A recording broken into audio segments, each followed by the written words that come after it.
Bom, graça e paz, irmãos e irmãs, né? Nós vamos compartilhar, né, a palavra do Senhor ainda, mais um pouco, né? Tanta coisa boa já foi falada hoje. A pastora Liliana não está aqui hoje. Alguém percebeu? Percebeu? Ela está em Belém do Pará, filha. Está passeando lá com o pessoal lá da escola dela, lá onde ela trabalha.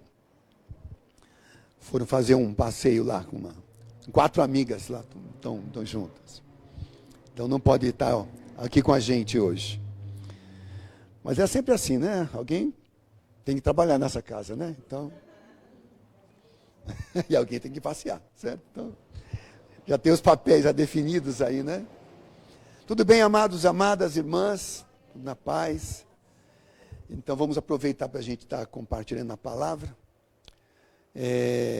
Nós vamos comentar hoje em Marcos, Evangelho de Marcos. Quem quiser seguir comigo.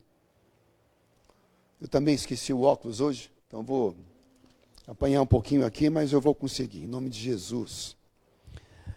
Evangelho de Marcos, capítulo 9, nós vamos a partir do versículo 14. Depois os irmãos vão colocar aqui, vão projetar, né? Se der para projetar, nós vamos estar lendo juntos. Todo mundo achou? Quem não achou, está achando. Então vamos, Marcos 9, verso 14. Esse é um trecho também bastante conhecido, sobre uma das grandes curas realizadas por Jesus, né? A cura de um jovem, na verdade, possesso de um espírito de enfermidade, né? Então, o nosso objetivo é estar lendo isso aqui, meditando e tirando lições para a nossa vida. Esse é o nosso objetivo, né? Temos que aprender, né, com as coisas que estão escritas. Você sabe que tudo que foi escrito foi inspirado pelo Espírito Santo. Então, tudo que está aqui é o suficiente para nós. Claro que Jesus, em 3 anos e meio, fez muito mais coisas, muito mais milagres, muito mais. Mas alguns foram selecionados, né, por direção do Espírito Santo, que para nós realmente é suficiente. Então nós vamos ler aqui, no capítulo 9 de Marcos, a partir do verso 14, que diz assim: você que não tem uma Bíblia, não tem um celular, mas você pode prestar atenção na leitura, tá? Quando eles se aproximaram dos discípulos, viram uma numerosa multidão ao redor e que os escribas discutiam com eles, né? Discutiam os escribas, vocês não sabem, era uma das seitas lá de Israel, do judaísmo. Ele tem esse nome de escriba porque uma das funções desses escribas era escrever os textos bíblicos, particularmente aqui do Antigo Testamento, porque nessa época não tinha ainda o Novo Testamento, né? Então, uma das funções dele, na época que não tinha também imprensa, então a Bíblia Sagrada, todos os pergaminhos que tinham, eram escritos à mão, né? Então, esses escribas, uma das funções deles era isso, era escrever os textos bíblicos, né? Livro de Isaías, Jeremias, Salmos, tudo era feito lá na mão, né? Porque ainda não tinha sido inventada a imprensa, foi 1500 anos depois. E Jesus está descendo do monte, ele subiu ali só com 3 discípulos deles, que sempre andavam mais perto dele, ele tinha 12, mas 3 deles eram mais chegados, né? Que era Pedro, João, André, estava sempre com eles lá, onde ele ia. E ele subiu ao monte, mas o nosso motivo não é falar sobre isso, que é o monte chamado o Monte da Transfiguração. É uma experiência que eles têm no alto do monte, em que Jesus é transfigurado. O que é a transfiguração? Aparece nele a divindade. Ele começa a brilhar diante dos discípulos. e um resplendor era tão forte que o rosto dele brilhava, os cabelos dele brilhavam, a roupa brilhava, né? E de repente vem uma nuvem do céu e eles ouvem uma voz do céu que dizia: esse é o meu filho amado, né? Então Deus ali do Pai dando testemunho de que Jesus era o filho dele. Mas como eu disse, isso não vai ser a nossa meditação. Nós vamos ver no momento que ele desce do monte, com esses 3 discípulos, desce do monte, e quando ele chega ali embaixo, ele vê um burburinho. Está acontecendo alguma coisa ali. E ele vê que os discípulos que ficaram embaixo do monte estavam cercados de uma multidão. E dos escribas, que eram líderes religiosos, né? Onde Jesus ia, além das multidões, iam também essas pessoas, os líderes religiosos, para apontar alguma falha, né? O objetivo deles não era seguir Jesus, era apontar alguma falha em Jesus, para acusar. Por isso que eles conseguiram matar Jesus, porque foram pegando várias coisas, e quando não tinha o que falar, eles pagavam pessoas para mentir. Está bem claro nas Escrituras isso. Falsas testemunhas, né? E quando Jesus chega ali, ele vê então essa situação, né? Os discípulos cercados por uma multidão, né? E os discípulos discutindo com esses escribas discutindo com os discípulos. E quando a multidão vê Jesus vindo, diz o verso 15, logo toda a multidão, ao ver Jesus, verso 15, tomada de surpresa, porque eles não esperavam que Jesus ia aparecer ali, correu para ele e o saudava, né? A multidão saudava Jesus, porque estava seguindo ele. Verso 16 diz assim: então ele interpelou os escribas. Jesus então vai direto para os escribas, para saber por que eles estavam discutindo com os discípulos dele. Interpelou os discípulos e ele pergunta: o que é que discutíeis com eles, com os meus discípulos, né? E um dentre a multidão respondeu, deu a resposta à pergunta de Jesus: mestre, trouxe-te o meu filho possesso de um espírito mudo. Preste atenção. Quem falou isso foi o pai. Todo o problema que estava havendo ali é porque havia um menino, possivelmente adolescente, não se diz a idade dele, né? Mas possivelmente era uma idade de adolescente, tipo 12, 13, 14 anos, mais ou menos. E o pai está dizendo o seguinte: eu trouxe o meu filho, que é possesso de um espírito mudo. E, verso 18, e este, onde quer que o apanhe, ou seja, onde esse espírito pegava o menino, lança-o por terra, e ele espuma, rilha os dentes, né? E vai definhando. E eu roguei aos teus discípulos que o expelissem. E eles não conseguiram, não puderam. Estão acompanhando, né? Então a gente está vendo aqui, o pai está dizendo o seguinte: o menino tem um espírito, ele está possesso de um espírito. Você sabe que possessão é algo muito sério, né? A Bíblia revela coisas tremendas, reais, que o mundo inteiro jaz no maligno. Isso é uma das palavras bíblicas, né? Esse mundo, embora a gente não tenha, não pode ver, mas existem muitos demônios nesse mundo, muitos. A Bíblia fala de um tempo, no tempo passado, que houve uma rebelião no céu. E foi encabeçada por Satanás, o diabo. E o que dá para entender é que pelo menos 1/3 dos anjos entraram nessa sedição, nessa rebelião. 1/3. A Bíblia fala que os anjos, que são diferentes de nós, os anjos, só estou esclarecendo um pouquinho para os irmãos, os anjos são diferentes, é uma outra raça criada antes da raça humana. Antes da raça humana ser criada, já existia uma raça angelical. Então foram criados milhões e milhões e milhões de anjos. Era assim que era o mundo espiritual antes. Só que existiu o quê? Houve uma sedição, houve um levante lá no céu, e pelos textos que aparecem dá a entender que o diabo não estava contente com a posição dele, que ele era um dos maiores, né? Um arcanjo, né? Então ele tinha uma posição grande, diz um texto, que ele queria não ser apenas um anjo, servindo a Deus, ele queria ser igual a Deus. E por ser igual a Deus, ele começou a tentar trazer parte dos anjos para ele. Ele queria ser também adorado, ele queria que os anjos também o aceitassem, o obedecessem.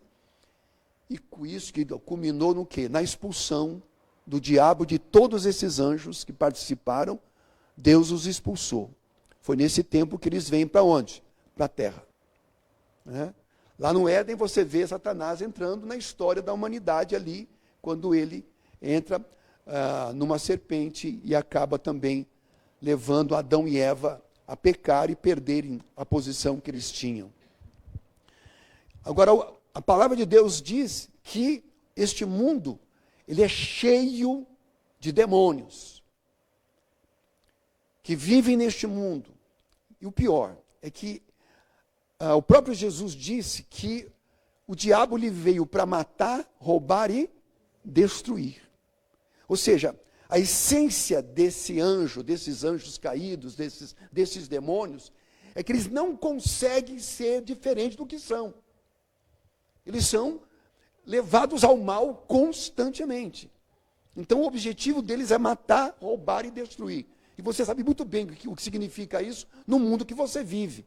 A violência que existe nesse mundo, a maldade, né, que existe de diversas maneiras. É claro que a maldade do mundo, a corrupção do mundo, não é só causada pelos demônios, porque também os homens fazem parte desse mal. Os homens fazem muitas coisas erradas também. Mas o que Jesus revela no ministério dele é como esses demônios, quando Jesus vem, começam a se manifestar muito mais abundantemente. Né? E onde Jesus vinha, você vai perceber que existiam vários momentos que houve um confronto de Jesus com demônios. Em todos, Jesus foi vitorioso. Por isso que a gente procura dizer para os irmãos sempre isso, irmãos. Maior é o que está com você do que aquele que está no mundo. É isso que significa. Lá no mundo tem Satanás, os demônios. Os demônios, um dia nós vamos poder falar um pouquinho mais sobre isso. Eles têm uma hierarquia muito séria, muito forte. É como um grande exército muito bem organizado. Eles são muito bem organizados. Né? Não pensa que eles estão aí fazendo o que eles querem, não. Existe uma organização perfeita. Você sabe como é que é, por exemplo, o exército, em qualquer parte do mundo, são extremamente organizados. Existem hierarquias, obediência. Né? Então, você imagina isso no mundo espiritual. Então, isso está acontecendo. Então, o que acontece é que, muitas vezes, os demônios têm uma capacidade que é o seguinte. Eles não podem se comunicar nesse mundo visível, esse mundo humano, esse mundo que a gente vive, eles não podem. A única maneira que o diabo tem de interagir nesse mundo que você vive é se ele entrar num corpo humano. Ou, em último caso, num animal. Foi o que aconteceu com a serpente. Lá no início do Éden, eles não tinham como chegar a Adão e Eva. Eles não tinham como chegar. O que existia? Adão e Eva não tinha como. Eles eram puros, eles eram perfeitos naquele momento, não tinha como entrar neles. O que sobrou? Um animal. E ele escolheu, dentre os animais, ele escolheu um, que era a serpente. E diz o texto que a serpente o que ele escolheu? É o animal mais astuto que existe. E se você for ler, por exemplo, hoje, né, todas as pesquisas que tem sobre animais inteligentes, a serpente é um dos mais inteligentes. Tem outros também animais que são muito inteligentes. Né? Então ele escolheu um animal. Tem uma outra parte da Bíblia, que vocês lembram, que Jesus expulsa um demônio de uma pessoa, e não eram um, eram vários. Vários. um corpo humano pode abrigar muitos demônios, não só um. Isso é terrível. Porque eles não têm como se expressar nesse mundo. E para viver aqui, eles precisam entrar nos corpos de muitas pessoas. Diz o texto bíblico que Maria Madalena, por exemplo, ela tinha 7 demônios que saíram dela quando ela se converteu. Esse endemoniado gadareno, ele tinha milhares. Uma coisa surpreendente. Você não faz ideia o que é isso. Né? Então, os demônios, eles entram. Não se sabe como, que autoridade que eles têm, como é que eles conseguem entrar nas pessoas. Não se sabe. A Bíblia não fala nada sobre isso. A gente só vê o resultado disso. E nós estamos vendo aqui, nesse caso aqui, um menino. A gente tem a ideia, às vezes, que é uma criança. Né? Não diz a idade dele, mas é um adolescente. Mas o pai atestou aqui para Jesus que esse menino tinha esse problema espiritual. É um problema espiritual muito sério. Né? Então, Jesus, falando com aquele pai, o pai estava dizendo o seguinte, que aquele menino, vira e mexe, ele começava a espumar, começava a se debater, caía no chão. Claro que hoje, com a medicina muito avançada, a gente vê ali algumas coisas nesse menino. Por exemplo, a gente vê o que hoje a medicina chama de convulsão. Ele teve convulsões ali. Há uma aparência, parece que, pode ser até, já vi algumas pessoas cristãs, que são médicos, que identificam aqui como epilepsia. Que pode ser, é um sintoma muito parecido com a epilepsia. Quem já viu alguma vez uma pessoa rilham, a pessoa espuma pela boca, treme o corpo todo, você sabe como é que é uma coisa terrível também isso. E o pai está dizendo o seguinte para Jesus, este menino, onde quer que esse demônio o apanha, ou lança ele na terra, e ele cai na terra, né, cai para o chão, ele espuma, rilha os dentes e vai defiando. Então esse pai está passando por isso com o seu próprio filho. Eu roguei aos teus discípulos que o expelissem, e eles não puderam fazer isso. Não puderam, não conseguiram. Presta atenção, acompanha.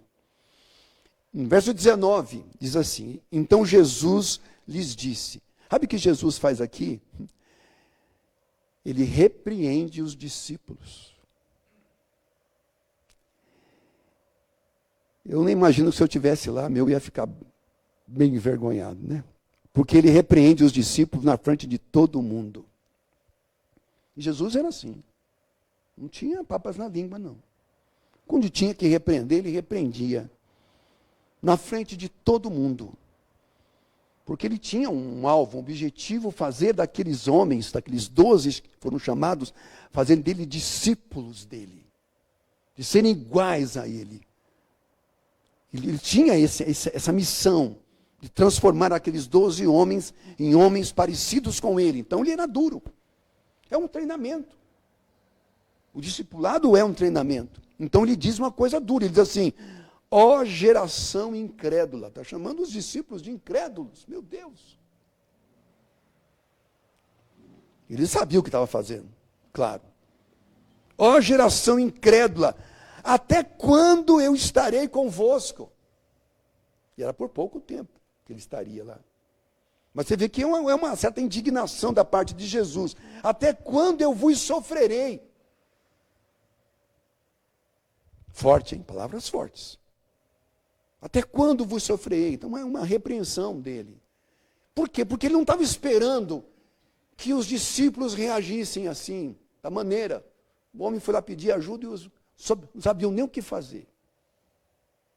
E aí ele faz uma pergunta aqui, vai dizer assim, trazei o menino.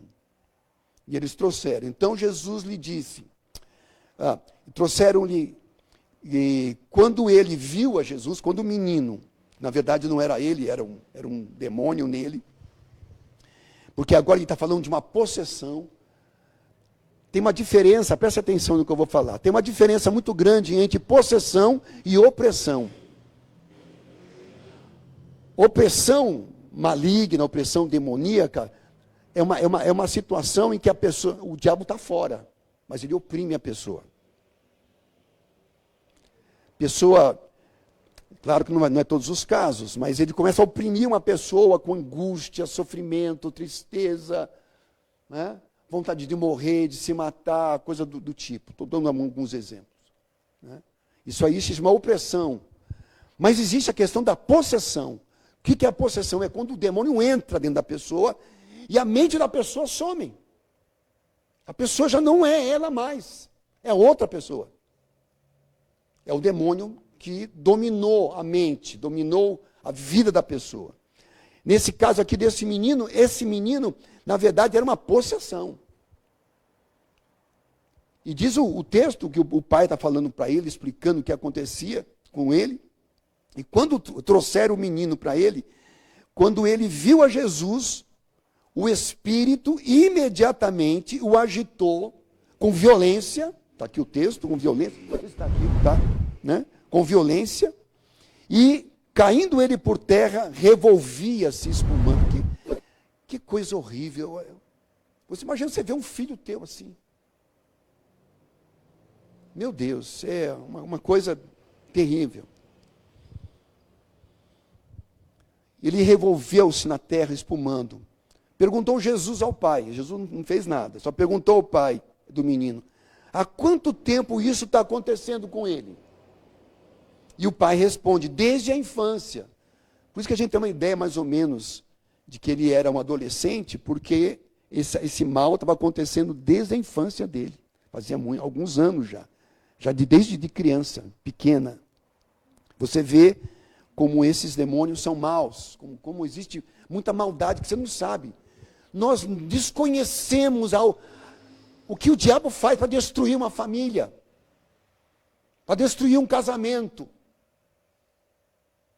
para destruir uma igreja. Pensa que ele não destrói a igreja? Destrói. Muitas igrejas fecham as portas. Então é uma guerra muito séria, muito importante. Então a gente está vendo Jesus aqui num embate. Claro que para ele isso não é nada, ele é o Filho de Deus. Você não tem que... Deixa eu dizer uma coisa para você. Nunca pense que existe uma guerra entre Deus e o diabo. Porque não existe. Quem é o diabo para fazer guerra contra Deus? Basta um estalar do dedo de Deus, acabou com esses demônios todos. Não fica um vivo. Deus é o Todo-Poderoso. Ele é o Senhor de todas as coisas.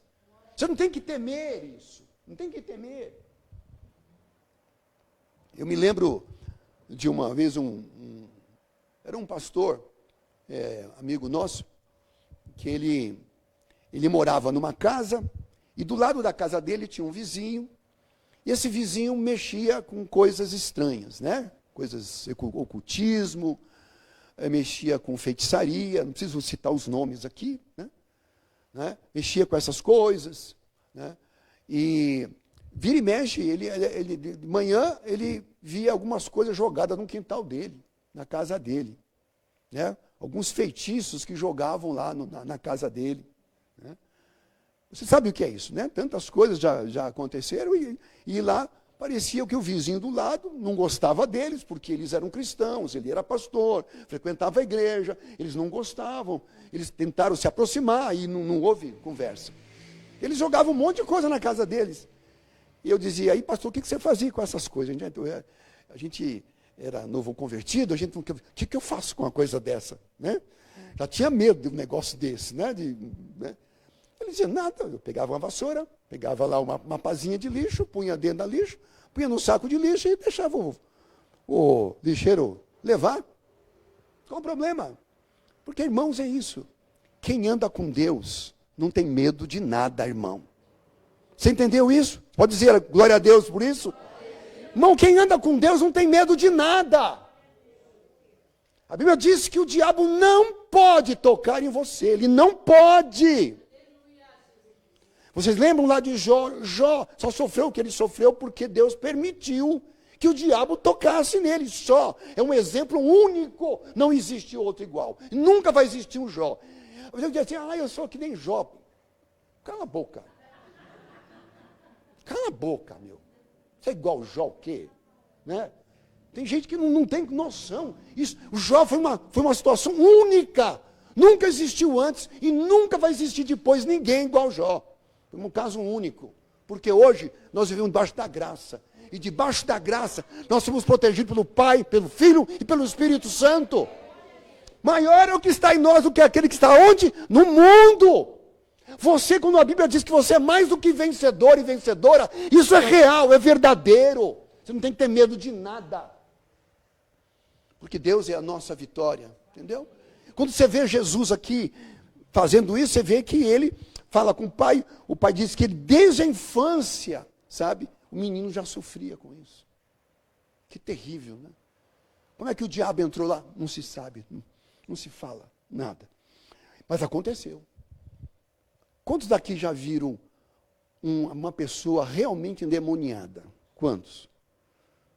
Várias pessoas, quase todas aqui já viram. Realmente, uma coisa muito comum. É verdade. Né? E à medida que o tempo vai chegando ao fim, vai se multiplicar essas coisas. Por quê?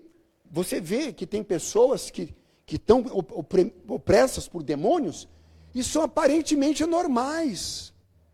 Parecem normais.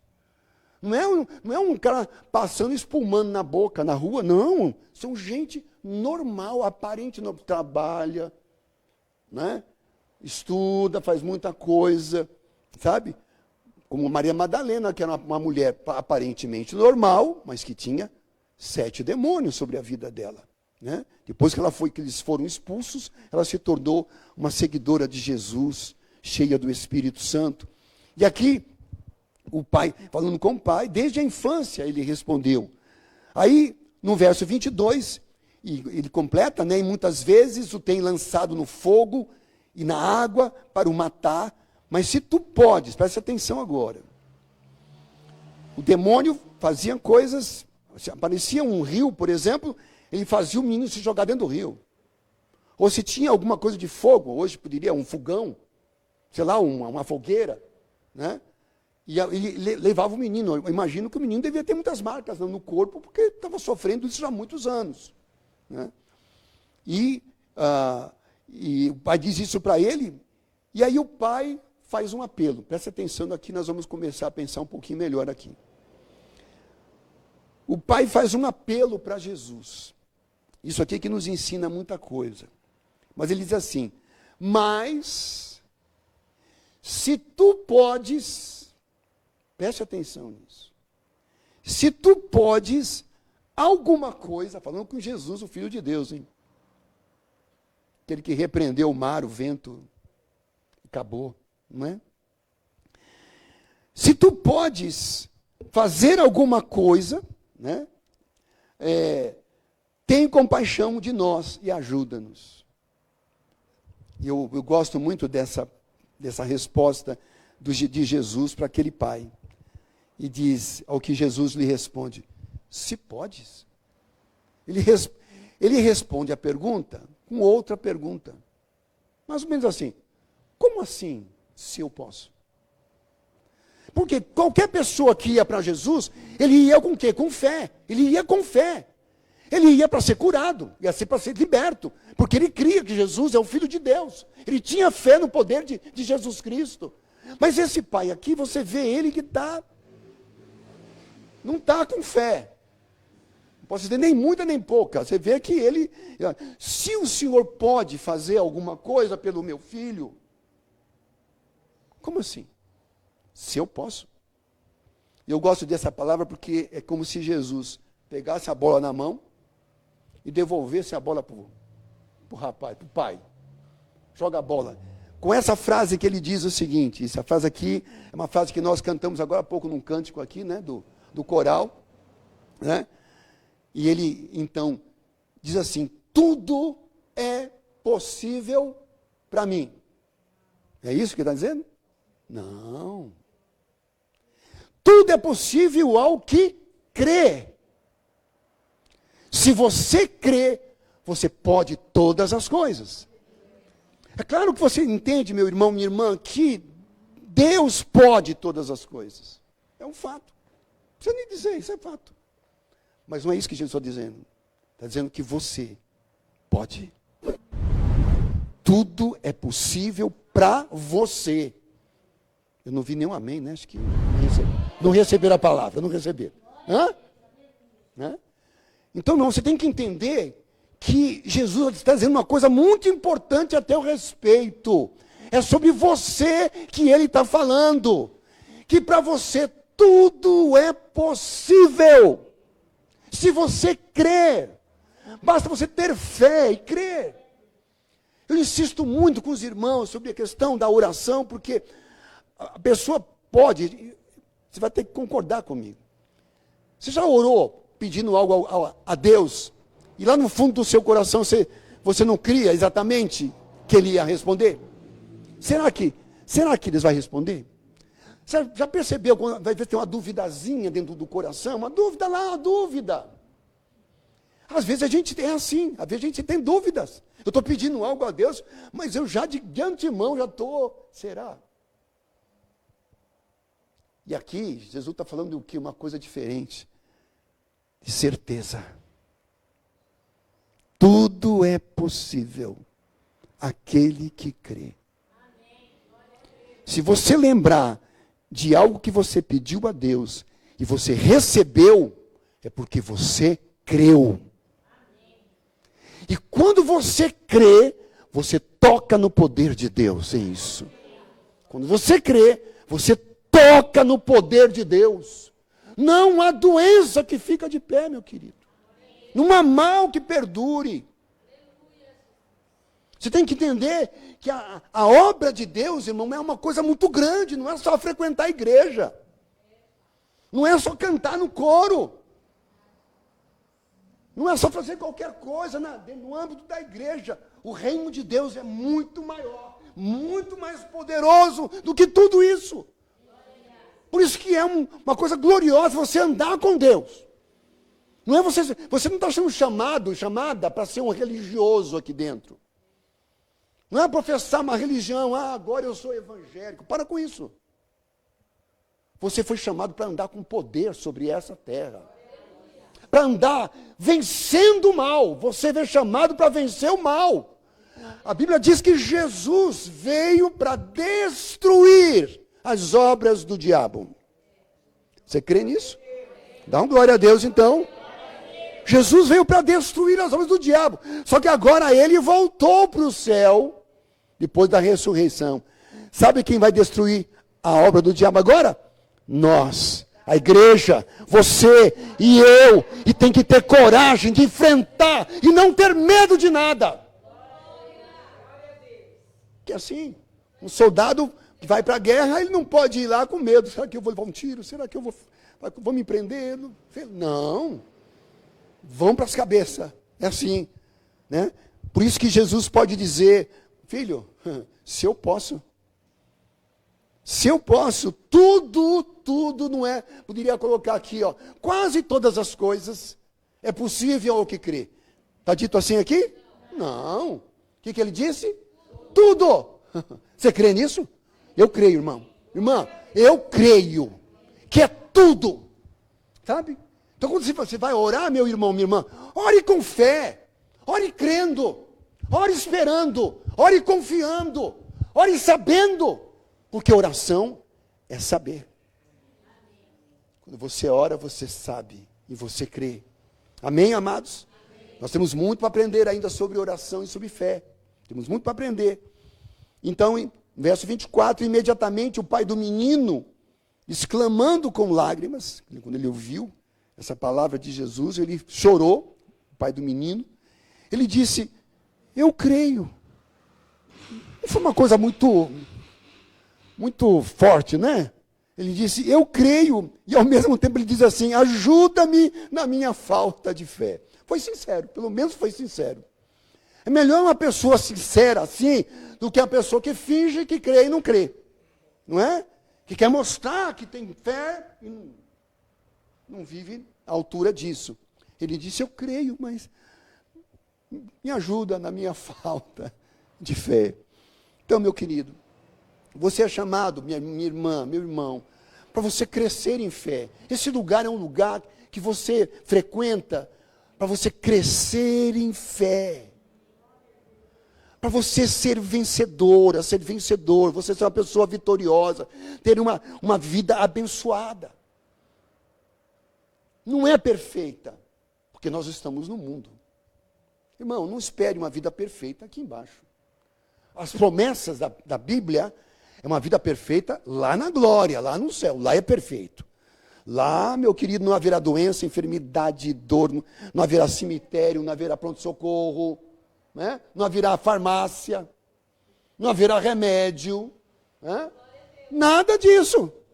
Mas lá é a glória de Deus, né? Aquilo que o Senhor diz assim, que nenhum ouvido ouviu, nenhum olho viu o que Deus tem preparado para aqueles que o amam. Você não faz ideia o que é aquilo, você não faz ideia. Mas enquanto você está na terra, seja um homem de Deus, seja uma mulher de Deus, que anda com Deus. Não importa se o marido não quer, se a mulher não quer, o namorado não quer. Não importa quem não quer. Mas se você quer, você vai mudar tudo. Você veio para mudança. Deus te chama para mudanças da sua vida. Porque realmente a gente volta a sempre repetir, maior é o que está em nós do que aquele que está no mundo. Então, verso 25, vendo Jesus que a multidão concorria, ele repreendeu o espírito imundo. Ao poder. Esse é o que está com você. Esse é o que está conosco. Né? Ele sim repreendeu o demônio, o espírito imundo, e disse, ó, espírito mudo e surdo, eu te ordeno, sai desse jovem e nunca mais volte a ele. Olha que coisa interessante, deixa eu falar uma coisa para vocês aqui, que eu achei interessante. Lembra que o pai falou, uma das coisas que ele falou do menino, era que o menino era mudo? Vocês lembram no começo da passagem? Dizia que o pai disse, o menino é mudo, ele não fala nada. Hoje, claro que com o avanço da ciência, da medicina, se sabe realmente que a mudez de uma pessoa, uma criança, é fruto de uma surdez. A criança nasce surda, e por ela ser surda, você não tem, naquela época não existia o que existe hoje, né? Mas se uma criança nasce surda, ela não vai aprender a falar, claro, é óbvio. Porque a gente aprende a falar ouvindo, né? E a criança era muda por quê? Porque ninguém sabia, mas Jesus sabia. Quando Jesus repreende o demônio, ele diz, demônio mudo e surdo, sai dele. Não vi um glória a Deus, puxa vida. É o discernimento, meu querido. Olha, deixa eu te falar uma coisa, muito cuidado, viu? Tem gente, irmão, que qualquer coisa é o demônio, é o diabo, é isso. Meu querido, para você falar isso, você tem que ter discernimento espiritual. Eu vejo as pessoas falando cada coisa, essa semana aí, não vou citar nomes, claro, aí um jovem veio falar comigo, está tendo algumas dificuldades na vida dele, dificuldades que ele está tendo, e ele foi falar com uma irmã sobre o que ele estava, acho que ele queria oração, ou foi falar compartilhar o que ele estava sentindo, alguma coisa. Ela disse, irmã, hein? Isso é trabalho. Você entendeu o que ela quer dizer? Que é um trabalho de feitiçaria, um trabalho de macumbaria. Essas respostas prontas que você vê na televisão aí direto, qualquer problema, é trabalho. Né? Está com isso, é trabalho. Você que está com visão, está vendo não sei o quê, Papai Noel, qualquer coisa, vem aqui, nós vamos tirar isso. Estou brincando, né? Mas, querido, olha que resposta fácil. Como assim ele vai falar comigo? Pastor, já tira esse trabalho. Que trabalho, meu amigo? Que trabalho é esse? Onde que esse pessoal inventa essas coisas? Onde que se inventa isso? Sabe? Tudo bem, eu sei que existe aí lugares, infelizmente, né, lugares que fazem coisas estranhas, né, que fazem coisas boas e também fazem coisas más também. Tem gente que se dizem, né, a gente nunca vi isso, mas né, que faz assim, eu gosto de um rapaz, eu queria fazer um trabalho. Só que ele está namorando, eu queria que você afastasse a namorada dele. Isso não é bom, certo? Existe isso? Existe, né? Tem muitos lugares aí que você vai, que isso aí pode pedir um trabalho bom ou não, né? Ou ruim, não é? Olha isso aí, gente, isso a Bíblia coloca tudo isso dentro de uma única palavra. Isso se chama feitiçaria, né? A gente vê, né, de repente chega lá na tua casa, um dia você acorda de manhã, a Sandra está acordando, vai no quintal, tem um sapo lá de boca amarrada. E aí, Sandra, está um sapo morto lá. Mudo, com a boca, um sapo mudo ainda. Mas não vamos ressuscitar ele não, né? Mas essas coisas estão aí, vocês estão vendo essas coisas aí? Nós estamos vendo, irmãos. Sabe, nós não somos contra ninguém, nós não estamos pregando contra ninguém. Mas isso existe, entendeu? Só que isso não é para o bem. A gente toma muito cuidado, irmão, com essas respostas fáceis que você ouve. Sabe, essas pseudos profetas aí, profetiza, que qualquer coisa fica profetizando. Querido, toda enfermidade que a gente vê na Bíblia, nem toda enfermidade é do diabo. Nem toda enfermidade é de demônio. Existem diversas situações na Bíblia Sagrada. Tem momentos que Jesus, quando vai, ele expulsa o demônio. Tem momentos que ele vai, ele cura a enfermidade. Para você saber a diferença, você precisa ter discernimento espiritual. Não é um sentimento do coração. Eu senti que era um trabalho. Oxe, que isso? O que está acontecendo com esse povo? Não, meu irmão. Sabe? Você não tem que se preocupar com isso. Pode jogar 300 sapos dentro da tua casa que não vai fazer nada. Se você crê. Você crê? Tudo é possível ao que crê. Né? Você não está dando lugar para o bandido, não. Ai, meu Deus, pastor, vem aqui na minha casa, pastor, encontrei um sapo aqui, sabe, com a boca amarrada, o que eu faço com isso, pastor, vem aqui. Falei, irmã, faz um buraquinho na terra, enterra o bichinho, enterra ele aí. Né? Ou põe na lata do lixo, sei lá. Né? Se fosse uma rã, até... Mas você percebe, meu irmão, que você precisa, na verdade, ter uma visão de vencedor, de vencedora. Você não tem para ter uma visão de pessoa derrotada, que qualquer coisa que se levanta na sua vida já fica abalado, fica abalada. Não! Tudo que se levanta na sua vida se levanta para cair. Se você crer e profetizar, isso vai cair. Isso não vai perdurar, não vai permanecer, não vai continuar. Na minha casa não, na minha família não. Palavras de fé, meu irmão, minha irmã, crendo.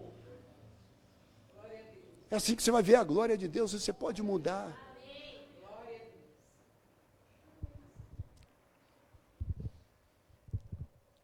Deixa eu contar uma historinha para vocês, rápido aqui. Vou contar uma história. Vocês têm que entender bem, hein? Por favor, hein? Não vai torcer o que eu vou falar. Já acho que contei para alguém uma historinha dessa. Mas assim, deixa eu te contar. Eu trabalhava lá no banco, né? E tinha um companheiro lá de trabalho, que para mim era um problema. Conhece essas coisas? Você trabalha num lugar e tem uma pessoa ali que parece que nasceu para te pentelhar, não é assim? Parece que é para te azucrinar, você sabe disso? Para tirar a sua paz. Né? Era uma pessoa difícil, né? E criou muitos problemas lá, para mim, particularmente. Falei, meu Deus, o que eu vou fazer com isso? Bom, eu posso orar por ele, mas peraí. Eu vou confessar aqui para os irmãos. Eu comecei a orar por ele, porque eu queria que ele saísse de lá. Presta atenção. Vai torcer depois, hein? Queria que ele saísse de lá, porque ele não estava bem. Só que não sabia como orar nesse sentido. Aí um dia, conversando, ele disse que ele estava querendo ir para uma outra área do banco, que ele tinha, a área dele lá, que ele queria ir, mas era muito difícil. Muito difícil, tinha poucas vagas, era uma coisa complicada, ele já tinha tentado vezes, não dava, não tinha jeito, não dava jeito. Aí ele falando lá com as pessoas, e ele disse assim, agora vai sair um concurso novo, mas, minhas chances são mínimas. Acho que eram 1 ou 2 vagas só, e tinha 300 pessoas lutando pela vaga, gente melhor do que ele. Aí o que eu fui fazer?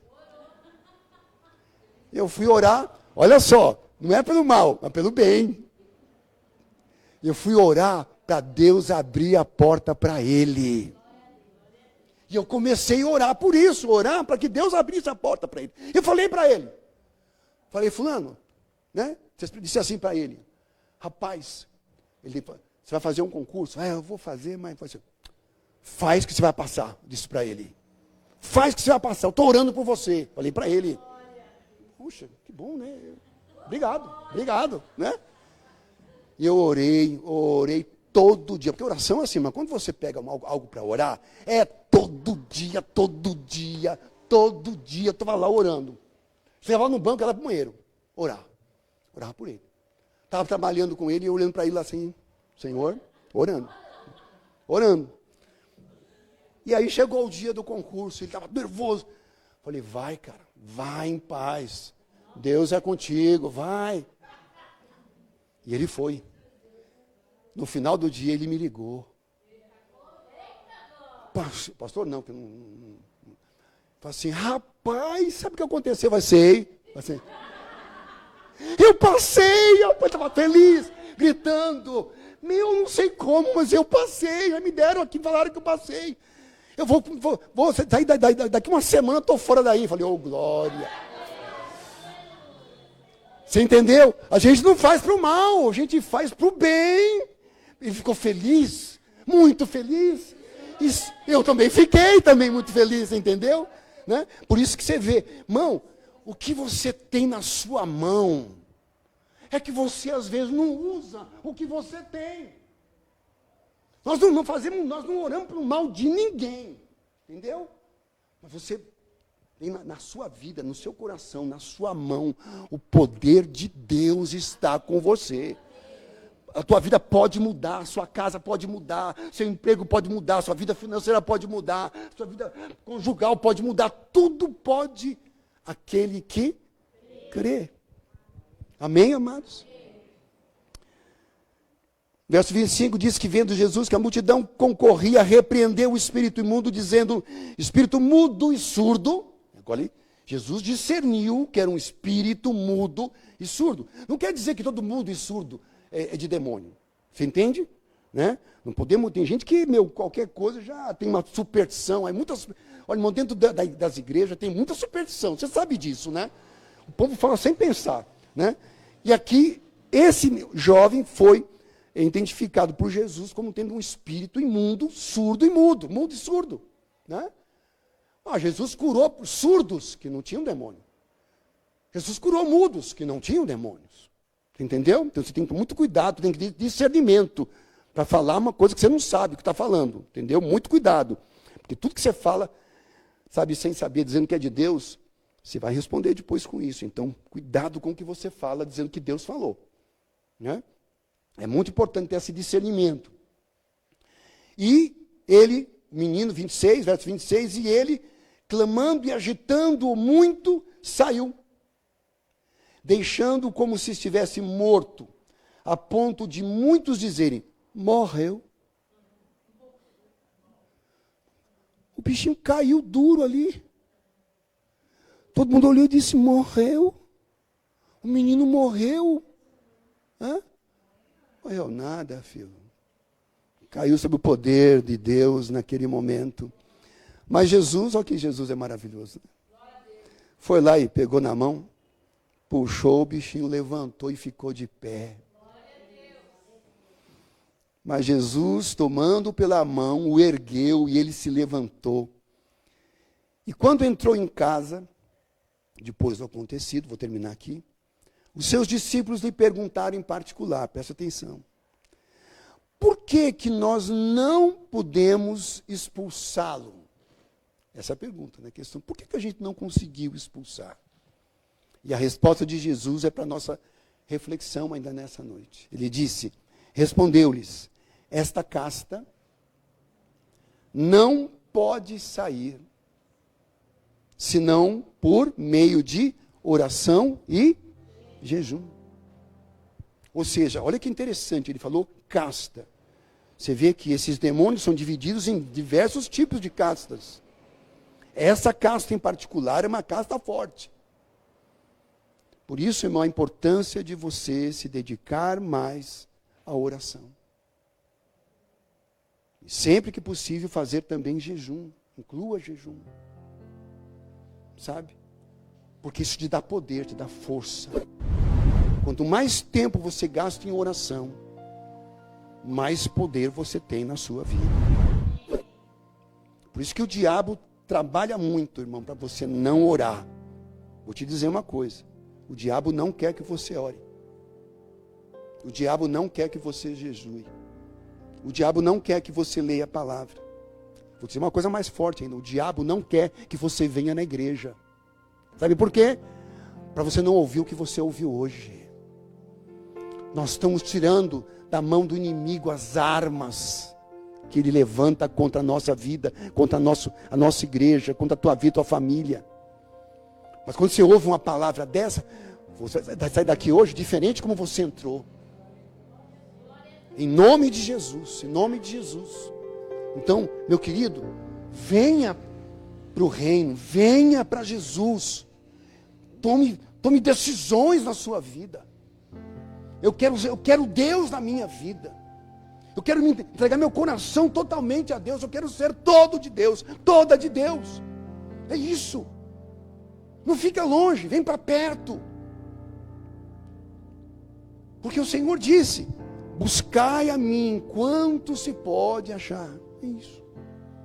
A gente tem que buscar. Como é que eu fico mais perto de Deus? À medida que eu busco. Você vir na igreja, qual é o nosso objetivo aqui? Buscar a Deus. Nós estamos aqui buscando a Deus. Amém, amados? Você veio buscar a Deus. O diabo não quer que você venha, que você frequente a igreja. Ele não quer, claro que ele não quer. Porque aqui você vai ouvir a palavra dele. Uma palavra de vitória, sempre, em nome de Jesus. Amém, amados? Então essa casta não se expulsa, senão por jejum, oração.